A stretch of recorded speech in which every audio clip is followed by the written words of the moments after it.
We've now exceeded the gross domestic product of our nation in liabilities in 5 months, based on fictitious crises, because just like that swine flu thing, myself thinking it's a beta test just to get us ready for forced inoculation later. That's why they're priming the pump mentally by showing it on the television for us.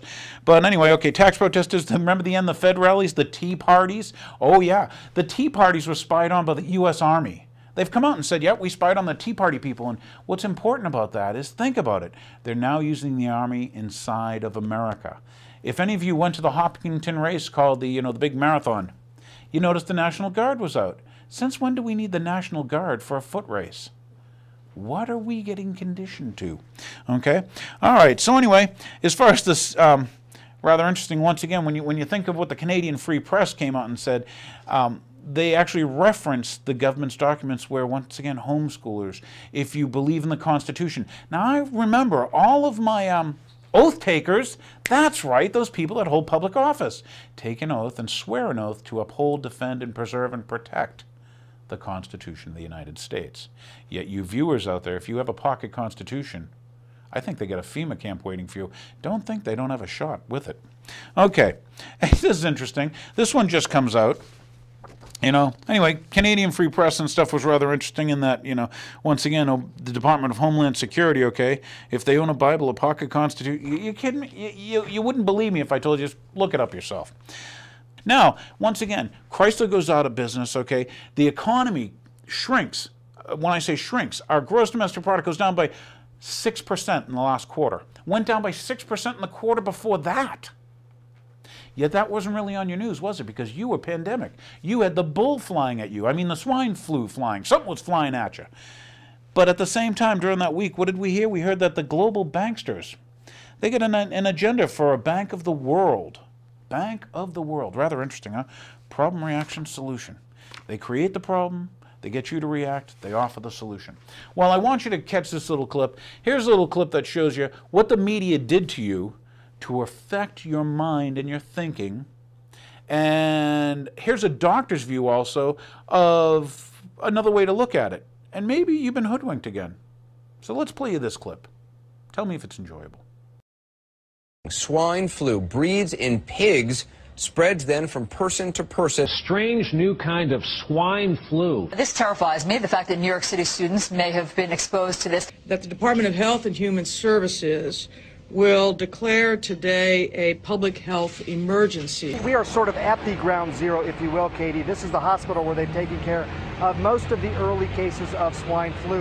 Swine flu has crossed the Atlantic with cases confirmed in the UK and Spain. The World Health Organization says the world is now closer to an influenza pandemic than at any time in the last 40 years. There is solid evidence of person-to-person contact. Now, this is called a swine flu, but there's genetic evidence also of human and bird components to it, and it's exactly that kind of virus that officials have been worried about setting off a possible pandemic. Lou, good morning to you both. Good morning. Good morning. I think this was a mistake. I ate a raw pig a friend brought back from Mexico. And I think that's what caused that. Swine flu has America on edge on a lot of different levels. But folks, there's absolutely no reason to be too upset. Looks like our government's getting us pretty upset and concerned about the swine flu. This is interesting to me, not only for political reasons, but also as a physician. It makes me think back to 1976, the first year I served in the Congress. We had a vote on the swine flu. Back then, there was a panic, and they said it was going to sweep the nation, and they rapidly came up with some flu shots, and the government was going to inoculate everybody and save the world from this disaster. I don't need another flu shot. I had a flu shot last year. A swine flu epidemic may be coming. Swine flu shot? Well, I don't know. I've been thinking about it. It could make you very sick. Swine flu? Man, I'm too fast to let it catch me. You'll want to be protected.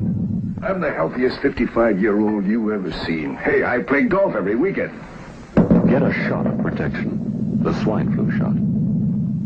I remember there were 2 votes against it, myself and Larry McDonald, another physician. It turned out, though, that our instincts were correct. Not only did we object to it because we didn't think the government should be in the medical business and making these medical decisions, but it turned out that the instincts were absolutely right, because the flu came and the flu went and one person died, except for those individuals who died from getting the flu vaccine. And over 25 people died just from getting the vaccine, and many got ill from it until finally they had to suspend the whole program. But here we are once again, the swine flu coming up, and everybody's panicking. And this is not to downplay the seriousness. Some people have died, some people might die yet. We have had no deaths in this country, but there's 7 or 8 cases up in New York. None have even been hospitalized. And yet it's practically like we've been attacked by nuclear weapons. I mean, press conference over the weekend, prime item for the Department of Homeland Security. Now, how did the Department of Homeland Security get into the medical business? You know, it just is totally out of control on what they think we should do. But you know, trying to put this in a perspective, I checked to find out how many cases of tuberculosis we had last year. We had about 13,000 cases of tuberculosis. Now, that's a serious disease. And also, the last time they recorded the number of deaths in this country was in 2006, and there were 644 deaths from tuberculosis. Now, I hate to even bring that subject up to try to put this in a proper perspective, because maybe tomorrow they're going to quarantine everybody in the world coming into this country to watch out for tuberculosis. And all these things are very serious. The big question is, does a bigger government always solve these problems? They usually make things much worse. So all I'm asking people to do is step back and think for a minute rather than rushing and panicking and taking advantage of opportunities like this. This is what happens, whether they're economic problems or medical problems. The people who love big government take advantage of this. And in the Department of Homeland Security, she's really not acting outside the prerogatives of that department.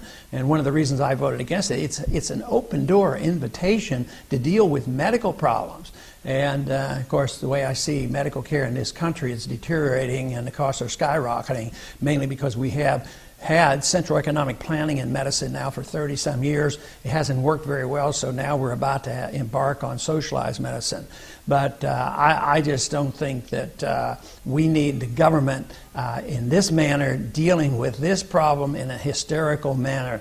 We ought to just sit back and think about it for a minute, and maybe we'll come to our senses. But certainly it isn't a responsibility of the Department of Homeland Security, even though technically they might have the authority. That, to me, is not something that should be turned over to that department. That is the medical care of this country.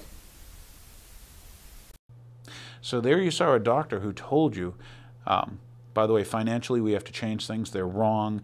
You know, this thing was created by debt and all this. Ron Paul told you that when he was running for president. Now, he's a doctor, been a doctor for years, had his own practice, delivered 4,000 babies. But you didn't want him as your president. You know, you wanted the guy for change. And he works for Wall Street, not Main Street. And you're seeing the result. And they're passing all these draconian laws so they can introduce you to a police state. Well, I'm here to tell you folks, like I told you on the previous shows, they're not going to inoculate me, and they're not going to inoculate my family. I don't care what they say. They're going to get a shot before I get a shot. You got that? That's just, you know, on the record, in case you were wondering. So remember, we hit all that financial crisis, you know. We hit how, you know, the economy, not just the economy, but the whole GDP dropped 6%, negative 6%. It's not like we were at zero even. We're not even holding our own. And they did that for 2 quarters now. Crisis going down, okay? $14 trillion expended on what? Given to those crooks, those banksters who stole from you every day of the week, okay? All based on a flu pandemic BS. I'm telling you, it's the bull flu, and it flew over. You better watch out. It's not good to be under a bull. All right, so anyway, oh, I love this one. We're going to use Acorn. You've heard of those people. They're under investigation, okay? But we're going to use Acorn to what? To do pre-census stuff. Well, that's interesting. Census only has to be done every 10 years, and they only allowed to ask how many people live there so they can set up the congressional districts and stuff. But now they're going to take and log your GPS coordinates of your front door. You think I'm kidding. Why don't you look it up? That's what they've announced. Now they're going to come to your house. Now, who uses global positioning, satellite positioning, and why do they need that of your front door?